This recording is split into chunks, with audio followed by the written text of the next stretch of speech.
متجوزة جديدة ومحتارة تأجلي الخلفة ولا تبقى أم بسرعة وتربطي بالعيال؟ تعالي وأنا أقولك تعملي إيه.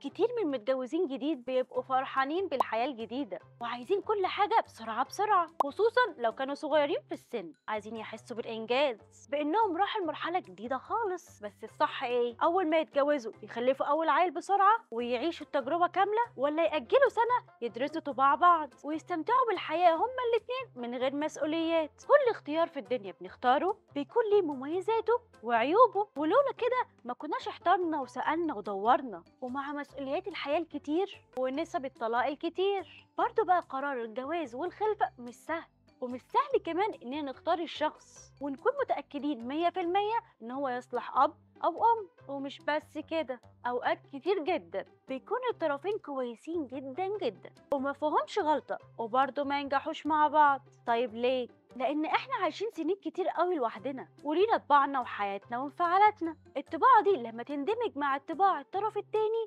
أكيد بيحصل خلل واختلاف، بيحتاج فترة من الوقت علشان يندمجوا مع بعض ويستوعب كل طرف طباع الطرف التاني ويتقبلها ويحبها. هتقولوا ما احنا شفنا بعض في الخطوبة وحبينا ورضينا ببعض. هقول لكم في الخطوبة ان كل طرف بيحاول يظهر اجمل ما عنده، ومش بمزاجنا الكلام ده لانها عملية لا ارادية. لكن بعد الجواز لما الطرفين بيتقاسموا حياة واحدة وبيعيشوها سوا طول الوقت بكل تفاصيلها، بتظهر الاختلافات ويظهر سؤال: هو ايه اللي حصل؟ علشان كده من الأفضل إننا نأجل الخلفة سنة أو 6 شهور على الأقل عشان نستوعب فيها النقلة اللي حصلت في حياتنا ونتأكد فيها إننا متقبلين الطرف التاني بكل تفاصيله الشخصية الخاصة، علشان لو لا قدر الله حصل اختلاف بين الطرفين ما يبقاش في طفل مظلوم ما بينهم ويعيش حياته مع أب وأم منفصلين. ولأن الخلفة مش بس مسؤولية طفل بنتحملها، لا ده كمان عبء جسماني ونفسي على الأم في فترة حملها، فلازم نأجل قرار الخلفة شوية